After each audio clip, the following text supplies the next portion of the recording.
장 19절 20절 두 절입니다.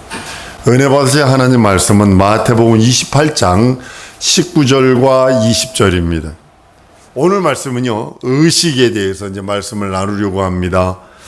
신약 성경에서 의식은 딱 두 가지가 있습니다. 예수님이 명령한 것, 그것이 뭐냐면 성찬과 침례입니다. 이 두 가지 의식은요, 근데 이제 천주교에서는 이걸 가지고 칠성례를 하지 않으면 구원받지 못한다 할 정도까지도 가버렸어요. 그러니까 구원은 예수 믿고 죄 용서 받고 구원받는 건데, 이 의식 칠성례를 안 했다 그래서 구원도 못 받는다고 할 정도까지 타락해버린 것이 캐톨릭입니다. 뭐 성례, 세례거든요. 견진, 입교, 성체, 성찬, 고백, 고해, 혼인, 결혼, 신품, 성직자, 임직, 종부, 병자의 죽을 때 그걸 안 하면 구원을 못 받는다까지 얘기를 해요.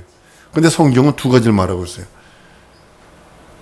침례와 성찬입니다. 성찬은요, 주님이 잡히시기 전 그 밤에 제자들과 만찬을 나누면서 성찬을 한 것이고, 침례는 예수께서 부활하시고 명령하신 겁니다. 그런데 이것이요, 이제 예수께서 승천하시면서 명령한 것이 침례거든요.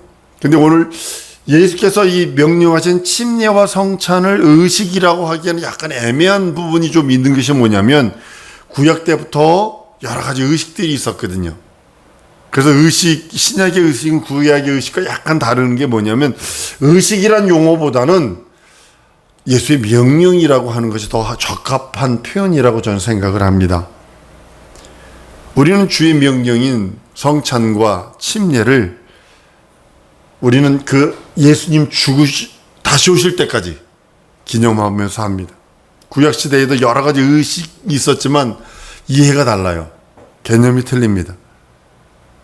이 말씀을 이제 여러분과 나누려고 합니다.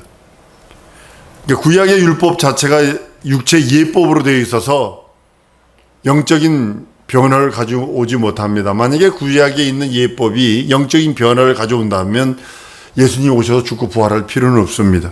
단지 제사라는 의식을 통해서 섬김이나 고행을 요구하는 것입니다. 지금 우리는 하나님께 기도하면 하나님이 반드시 들어주셔야만 되는, 우리 기도를 반드시 들어주셔야 되고 반드시 응답하셔야만 되는 의무와 책임이 하나님께 있다면, 구약에는요, 의무와 책임이 하나님께 있는 게 아니라 내가 구하고 기도하고 그럼 하나님이 들어줄 수도 있고 안 들어줄 수도 있고. 구약은 그래요. 그래서 신약은 하나님이 반드시 들어주셔야 돼요. 보증하셨으니까, 약속하셨으니까.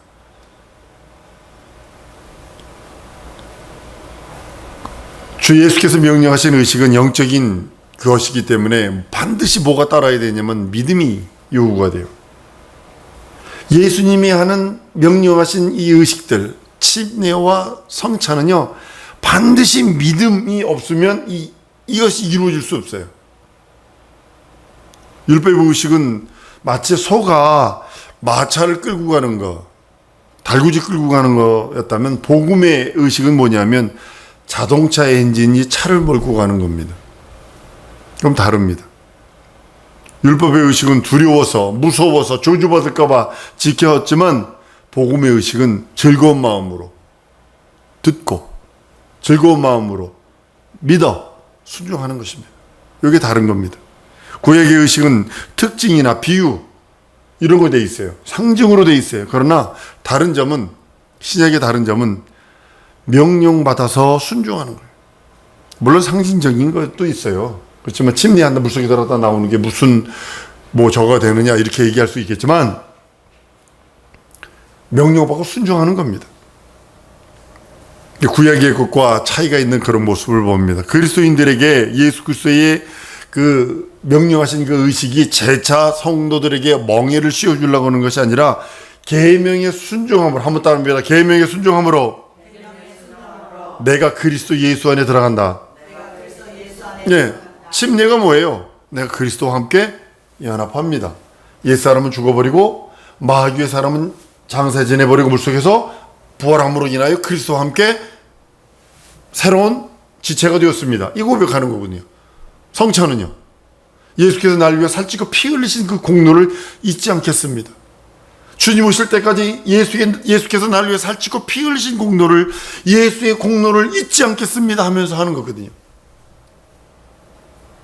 그리스도의 죽음과 부활이 그 사람, 성찬을 통해서, 침례를 통해서 그 사람 안에서 이루어지길 원하시는 것이 예수의 명령이거든요.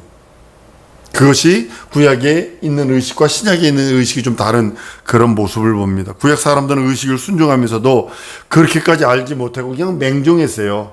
우리는 예수와 연합한다, 하나님과 연합한다, 예수께서 살찌고 피 흘린 공로가 내 영혼의 생명이와 내 영혼의 능력이 나의 모든 영혼의 죄와 육체의 저주, 환경의 저주를 멸하신 그 공로를 내가 믿고 의지합니다 라고 하는 것을 우린 깨닫고 침례와 성전을 한다면, 구약시대 사람은 맹종이에요. 가만히 있으면 돼요.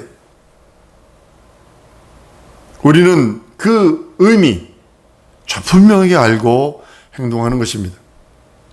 많은 사람들은요, 절차가 까다롭고 복잡하고 막 그렇게 막 희한한 그것을 해야 아주 신비롭고 대단한 걸로 생각을 하는데 아니거든요. 예를 들면 단순하고 편리한 것은 아주 무식하고, 무시한 걸 아무것도 아닌 걸로 취급을 합니다. 성막을 짓는 거 보세요. 얼마나 꼼꼼해요. 여러분 그 제사장 그 옷을 지금 입고 다니지도 못해요. 그렇게 해주면 청실, 홍실, 가는실 뭘로 짜고 이것저것 짜고 밑에 방울까지 달고, 그거 어떻게 입고 다니겠어요? 방울까지 달린 옷을 어떻게 입고 다녀요? 그걸 딸랑딸랑 걸을 때마다 딸랑딸랑 거리는데 그거 뭐 가면서 그걸 두부 장사냐 뭐 이렇게 비아냥거리지 않을 거예요. 그거 지금 줘도 못 입어요. 그거. 근데 그것을 막 어떤 목사님 보면 그것이 뭐 신비한 것 양 막 꼼꼼한 규정 막 그런다고 해요. 그건 비유거든요, 다. 근데 예수님 보세요. 아무 곳에 하나 들어가지 않나? 아무 사람이나 만나지 않나? 그 당시 죄인이라는 세리, 창기 이 사람들에게 먹고 마시질 않나? 아무 데서 들어 누워 자질 않나? 그러니까 구세주의가 맞는 것 같은데 왜 구약의 그 정교하고 공교하고 아주 신비스럽게 한 것처럼 그렇게 안 하지? 이렇게 생각을 한다. 여러분 혹시 예전에 그랬어요? 제가 어려서 신앙생활 할 때도 좀 많이 그랬던 것 같아요. 교회 올 때 검은 옷이나 흰 옷을 입고 와야지. 우리 이전 제가 어렸을 때 내가 기억하지 못한 그때 이전 사진을 보면 교회 전도사님 목사님은 까만 옷, 여자는 까만 치마에 흰 저고리, 그리고 교회 갈 때 울긋불긋하고 푸르둥둥한 그 야자수 그려 입고 막 그런 거 입고 그건 불경건한 사람으로 취급했다고요. 치마도 무릎 밑으로 내려와서 거기 복숭아뼈가 보이면 안 돼. 그렇게 입었다고요. 통치마로 길게. 요즘 그러나요? 반바지 입었는데 속내기가 다 들여다 보이는 옷 입고 와서 예배하지. 만약에 여러분 속에 흰옷 입지 않고 정장 까만 양복에 이 넥타이 메고 맞아 흰옷과 검은색을 입지 않고 오면 불경건한 거다라고 생각한다면 여러분 속에는 아직도 율법의 억압이 존재하는 거예요. 물론 너무 이게 헐벗으면 안 돼. 여자들이 헐벗고 다니고 남자도 헐벗고 다니면 안 돼. 율법에 억압된 사람들이 마치 그렇게 얘기를 합니다. 형식에 매여서 내면적인 진리를 발견하지 못하는 거예요. 내면적인 예수, 내면에 계신 그리스도를 발견하지 못하는 거예요. 의식에 엉망인 사람들은 수건을 얼굴에 쓰고 거울을 보는 것 같아요. 진리를 온전히 알지도 못하고 깨닫지도 못하고 보지도 못하는 그런 자이기도 합니다. 그에게 모든 의식은 예수께서 오심으로 폐해졌습니다. 그래서 율법에 있는 모든 것이 폐해졌다는 게 아니라 제사 예법이 폐해졌다는 소리입니다. 양 잡고 각 뜨고 피 흘리고 뭐하고 피 뿌리고 뭐하고 이것이 폐해졌다는 거지 율법 전체가 폐해졌다는 거 아닙니다. 율법을 더 강화시킨 분이 예수님이세요. 율법이 제사의법은 예수 오실 때까지만 존재하는 거예요. 중보의 손을 베푸신 거라고 성경은 갈라디아 3장 19절에 말씀을 합니다. 예수께서 친히 성전이 되시고, 예수께서 대제사장이 되시고, 예수께서 친히 희생 제물이 되시고, 예수께서 구약에 있는 모든 것들, 그 예법을 다 이루셔서 구약의 비유들을 다 속하게 하시고 완성하셨다고 성경은 말씀을 합니다. 율법에 의해서 정죄받던 것들이 예수 그리스도에 의해서 자유해방 탕감을 얻는 것이 신약 시대의 모든 것들입니다. 자유를 얻으려면, 자유해방 탕감을 얻으려면 예수와 연합하지 않으면 안 됩니다. 믿음을 보여야 돼요. 여러분들이 믿음을 보이지 않으면 하나님이 주시는, 예수 그리스도께서 우리들에게 선물하신 그것을 받아 누릴 수가 없습니다. 예수의 계명에 순종하는 거예요. 우리가 큰 것 바치라고 그러나요? 성찬해라, 침례받아라, 이거 좋거든요. 근데 이거 무시한다는 거죠. 우리가 은혜 받아서 믿음으로 살면 믿음의 체험과 예수의 명령이 병행하는 겁니다. 그러니까 순종하며 사는 거예요. 순종하며 그 의식에 참여하는 것입니다. 신약 시대의 의식은 은혜를 위한 계명이고, 이것은 복음을 중재하는데 대단히 중요한 것이기도 합니다. 구약의 의식은요, 율법에서 시작을 합니다. 신약의 의식은 예수로부터 시작을 하는 것이 바로 이 세례와 침례와 성찬입니다. 창세기 보면 가인과 아벨이 하나님께 예물을 드립니다. 가인은 농사한 것 중에 곡식을 드리고, 아벨은 양치던 것 중에서 양을 드립니다. 드렸다는 똑같아요. 그런데 하나님은 그 심중을 보시느냐고 그랬어요. 한번 따라하십시다. 하나님이 내 심중을 보신다. 여러분의 영혼이 하나님의 등불이라고 그랬어요. 쉽게 말하면 여러분의 영혼이, 내가 말 안 하니까 내 속에 있는 건 모르겠지, 그렇지만 하나님은 그 심중을 살피시느니라 그랬어요. 그러니까 우리 심령의 모든 것들을 알고 계십니다. 아벨은 하나님께 대한 믿음으로 드렸고, 그래서 하나님이 그걸 받으세요. 히브리서 11장 4절에 보면 믿음으로 아벨은 가인보다 더 나은 제사를 드렸다고 합니다. 가인은 하나님께 향한 믿음이 없었어요. 다만 제사를 드리는 행위만 가졌다고요. 하나님께 드렸다는 똑같다니까요. 근데 하나는 믿음으로 드리고 하나는 믿음 없이 드리고, 그러니까 믿음 있는 것만 하나님께서 받으시는 거예요. 여러분이 가난하다고 그래서 하나님께 나올 때 빈손 들고 나오지 마세요. 있는 거라도 하나님께 드리세요. 하나님 그 심중을 보시니까. 아브라함도요, 하나님의 사자, 여호와의 사자라고 하는 그 사자를 섬길 때 양을 잡아드렸습니다. 거기에 무슨 계시가 있었던 것도 아니에요. 하나님이 우리가 지나갈 테니까 너 아브라함 너 있잖아, 우리에게 양 잡아 바쳐라, 이러지 않았다고요. 자기 신앙이 그렇게 표현한 거죠. 그리고 목자였으니까 주위에 편한 게 양이에요. 지금 몽골의 우리 선교사들이, 선교 방문단들이 가면요, 몽골 그쪽 가보면 그 목동들이 뭐 양 잡아줘요. 양이 뭐 그들이 키우는 게 양이니까. 소는 너무 비싸. 그러니까는 양 잡아서 준다고요. 양 잡아줄 때요, 선교사들 앞에서 자기들이 주문해요.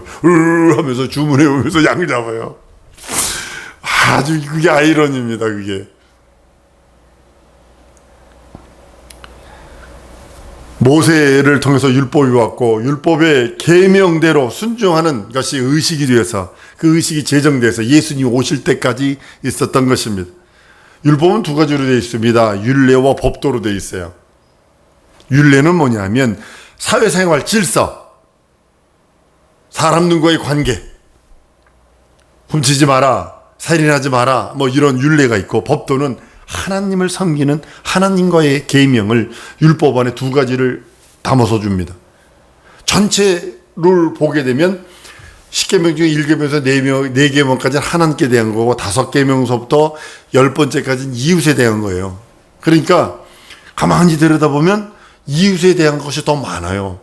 그러다 보니까 전부 다 율법 자체를 이웃에 대한 것에 대해서 대단히 많이 있는 것을 보게 됩니다. 그런데 사실은 그렇지 않죠. 예수께서 오셔서 모든 것 다 이루십니다. 제사장이 제물을 가지고 성막에 들어가고 피를 갖다 드리고 각종 날에 각종 의시죠, 초실절, 칠실절 해서 계속 오순절 해서 계속 드리는 것들이 있습니다. 예수께서 오셔서 성전을 헐라 내가 3일 만에 세우리라. 그래서 율법의 모든 의식, 제사 의식을 폐해버리십니다. 모세가 명한 의식을 따르는 자는 모세에게 속한 자가 되고 예수의 명한 의식에 따르는 자는 예수의 은혜 안에 속한 자가 됩니다. 여러분들이 선택하셔야 합니다. 모세의 명한 의식 속에 거할 것이냐, 아니면 예수 그리스도의 명한 의식 속에 거할 것이냐, 그래서 그리스도의 은혜 안에 거하는 자가 되겠느냐, 아니면 율법 아래 거하는 자가 되겠느냐라는 것을 선택하라고 성경은 말씀하고 있는 것입니다. 모세를 통해서 명하신 모든 의식이 인간을 정죄하는 데 초점을 맞춰요. 너 죄졌지, 너 죄졌지, 죄의 삭은 사망이야, 죄졌지. 어떻게 해야 된대요? 그리스도에게 가. 그리스도에 가면 살 수 있어.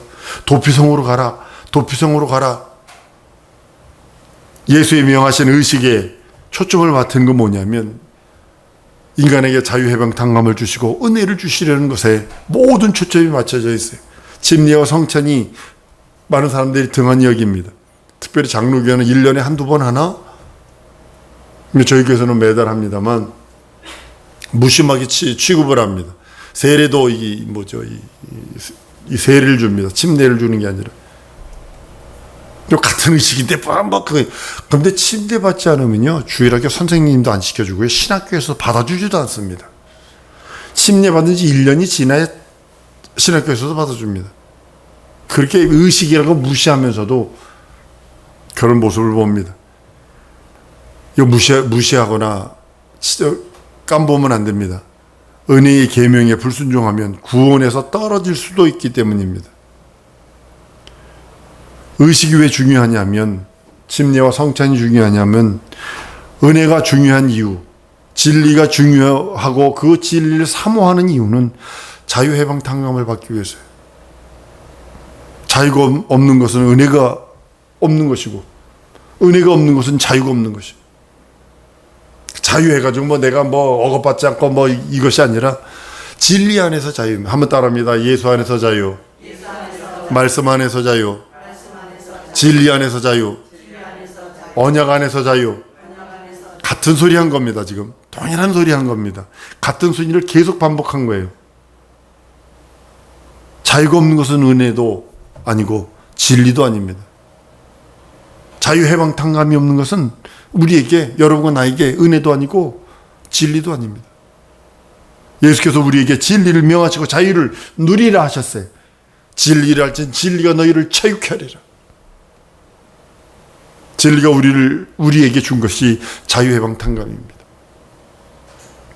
진리가 오묘한 말이 아니에요. 이렇게 한마디로 정의하기 어렵고 복잡한 이론이고 그냥 아주 비비꼬아서 철학적인 그것이 아니라 어린아이도 이해할 수 있는 게 진리입니다. 세상에 복잡한 그런 말이 진리가 아니고, 세상에서는 그것이 진리라고 취급할지 모르지만 진리를 정의하는 정확한 단어는 매우 간단하고 단순한 겁니다. 어린아이도 깨닫고 어린아이도 알 수 있는 것이 진리입니다. 진리 중에 가장 기본적으로 말할 수 있는 것은 자유해방탕감입니다. 그 어디에서도 자유해방탕감이 없습니다. 근데 오직 예수 안에, 진리 안에만 자유해방탕감이 있어요. 그러니까 그것이 진리라는 거예요. 진리 안에는 평안이 있고 은혜를 주고, 진리 안에는 해방을 주고, 진리 안에는 노예의 빚, 내 영혼의 죄의 빚을 일반 달란트가 더 낸 금일반 달란트는요, 우리가 셀 수 없는 겁니다. 금이 1만 달란트면요, 1kg만 가져도 요즘에 금 한 돈에 20만 원, 24만 원, 25만 원 가돼요. 한 돈에. 근데 1만 달란트는 한 달란트가 34kg거든요. 그럼 1만 원은 얼마예요? 많다. 금 1만 달란트는 우리가 도저히 할 수 있는 가격이 아니에요. 근데 그 빚을, 내 영혼의 빚을 탕감해 주셨다는 그런 뜻입니다. 은혜가 무엇이냐면 내가 갚아야 할 내 영혼의 빚을 누가 대신 갚아줬다 이 뜻입니다. 내 영혼에 지은 죄를 지옥 가서 영원토록 영원토록 받아야 되는데 누군가 그 죄의 값을 대신 내주고 나에게 자유 해방 탕감을 줬다는 것이 은혜입니다. 그래서 은혜는 갚는 것이, 한번 따라합니다. 은혜는 갚는 것이 아니라 간직하는 것이다. 명심하세요. 하나님의 은혜는 갚을 길이 있어요? 간직하는 거지. 감격해야 하는 거지. 나를 속죄하신, 나를 구원하신, 나를 거듭나게 하신 그 은혜 앞에 내가 뭘 할 수 있어요? 죄로 죽은 나를 살리셨는데 내가 할 수 있는 게 뭐예요? 그러니까 간직하는 거예요, 내 영혼에. 그리고 감격해야 하는 거예요. 그게 은혜 받은 자가 하는 일이에요. 그까짓 깜빡 이게 아니라 1만 달란트 빚진 자가 갚을 능력이 없으니까 괴로웠을 적에 주인이 탕감해 주는 것처럼 동일한 겁니다. 도무지 해결할 수 없는 우리 인생의 죄를 예수 그리스도에서 대신 우리 죄를 갚으셨다는 것이 내 영혼의 능력이고 내 영혼의 기적입니다. 인간은 누구든지 죄를 사할 수 없어요. 그리고 누구든지 지은 죄를 씻어줄 수가 없어요. 그러나 한 가지 할 수 있어요. 용서할 수 있어요. 한번 따라 하십시다. 난 용서할 수 있다. 내가 죄를 사해 줄 수도 없고 죄를 씻어줄 수도 없어. 그러나 용서할 수 있잖아. 이게 성경의 논리예요. 나는 남의 죄를 사해 줄 권능도 없고 남의 죄를 씻어줄 능력도 없어. 그러나 용서할 수 있다는 거죠.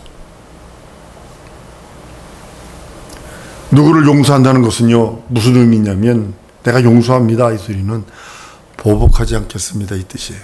보복하지 않겠습니다. 우리 주님이 가르쳐준 기도에도요, 우리가 우리 죄를 우리에게 죄 지은 자를 사하여 준 것 같이 우리 죄를 사하여 주옵소서라고 하잖아요. 여러분, 이 말이요 그냥 그것이 아니라 우리에게 허물을 누가 보였을지라도 내가 그 사람의 허물을 보복하지 아니하오니 주께서도 내 허물을 보시더라도 내게 형벌하지 마시고 내게 그 죄에 대하여 보복하지 마시옵소서, 이 간구하는 거예요. 한번 따라 하십시다. 나는 용서할 수 있다. 예, 누구의 죄도 용서할 수 있어요. 씻어줄 수는 없어요. 사할 권능도 없어요. 그러나 용서할 수 있어요.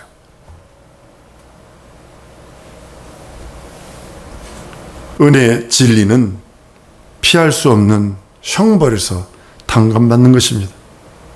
우리는 하나님으로부터 탕감받은 체험을 소유했기에 하나님을 아버지라 부르고 예수를 내 구세주, 내 하나님, 내 주로 고백하십니다. 그래서 예수만이 진리요.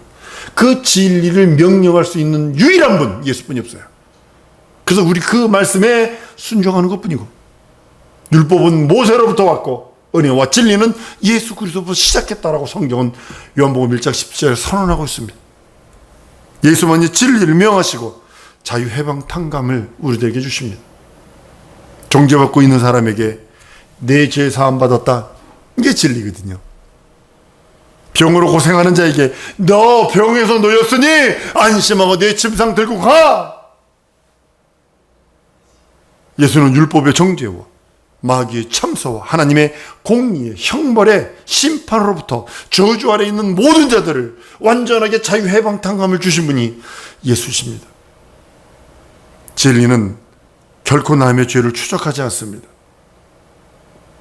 여러분이 진리를 붙들고 있다면, 진리를 믿고 있다면, 하나님의 말씀과 하나님의 언약과 예수 그리스도를 믿는다면 남의 죄를 추적하지 않습니다. 오히려 죄의 문제를 고민하는 자에게 평강만 주려 합니다. 예수께서 명하시는 의식은 진리입니다. 진리는 죄를 망각케 하시는 하나님의 능력이기 때문입니다. 우리는 진리의 의식을 통해서 참 자유를 얻고 그 안에서 예수에게 접붙임을 확인하고 예수 안에서 자유해방탕감을 누리는 기쁨을 누릴 수 있는 것이 예수가 명하신 의식 안에 들어있기 때문입니다. 침례와 성찬은요, 예수께서 명하신 진리의 의식입니다. 꼭 받으셔야 합니다. 이 의식은요, 시인하고 따라가는 거예요. 기독교 신앙을 세워가는 것입니다. 난 우리 성도들이 진리 말씀에 순종하는 우리 성도들 되기 원합니다. 세상은 이리저리 다 지금 고라 터진 정도가 아닙니다. 우리나라 간첩이, 북한 간첩이 4만 명이 넘는데요, 지금 우리나라에서 활동하는, 근데요 비공식적으로는 5만에서 6만 명이랍니다. 근데도 우리나라가 공산주의가 안 된 건 예수 믿는 성도들의 기도 때문이요, 진리를 믿고 의지하는 사람들 때문이에요. 경찰도 잡히고 군 장성들도 잡혔고. 여러분들 정신 차리지 않으면 안 돼요. 한번 따라 하십시다. 깨어 기도하리라. 진정으로 평안하다, 평안하다, 평안하다 할 때 기도하셔야 합니다. 오전 말씀처럼 평안하다, 평안하다, 평안하다 할 때 기도하셔야 돼요. 북한이 우리나라 땅 먹으면요, 김정일이가 한 말 그대로 해줄게요. 1,000만 명은 이민 갈 것이다. 1,000만 명은 학살한다. 기독교는 다 죽겠대 하는 거예요. 그리고 2,000만 명하고 북한에 2,500만 명이 가서 다시 시작하겠다 이랬어요. 여러분들 기도하셔야 합니다. 나라와 민족을 위해서. 나라와 민족 없으면요, 아무것도 할 수 없어요. 자유? 아무것도 없어요. 지금 우리들 뭐 먹을까, 뭐 먹을까, 뭐 마실까, 뭐 입을까, 없어서 뭐 먹을 거, 뭐 마실까, 뭐 입을까가 아니라 너무 많아서 고르기 복잡하니까 뭐 먹을까, 뭐 마실까, 뭐 입을까지. 지금 북한에 있는 사람들은요, 지금 올해 얼마나 많이 굶어 죽을지 모릅니다. 벼 심을 때 비가 안 왔어. 지금 북한 지금 심각합니다. 지금 정부가 암암리에 얼마나 퍼주는지 모릅니다. 미국이 다 들여다보는데도 다 퍼줍니다. 사랑성도 여러분, 진정으로 여러분들에게 이 말씀을 드리고 싶어요. 깨어 기도하라. 진리는 결코 남의 죄를 추적하지 않는다. 예수 안에 참으로 거하여 예수의 생명, 예수의 거룩함, 예수의 신령함, 진리 말씀에 영원히 순종하는, 나는 간 것 없고 진리 말씀에 순종하며 살리라. 시작. 나는 간 것 없고 진리 말씀에 순종하리라. 이렇게 통성으로 기도할 때 하나님, 진리 말씀에 순종하며 살기 원하오니 예수의 의와 예수의 공로로 충만하게 해달라고 다 같이 통성으로 기도하십니다.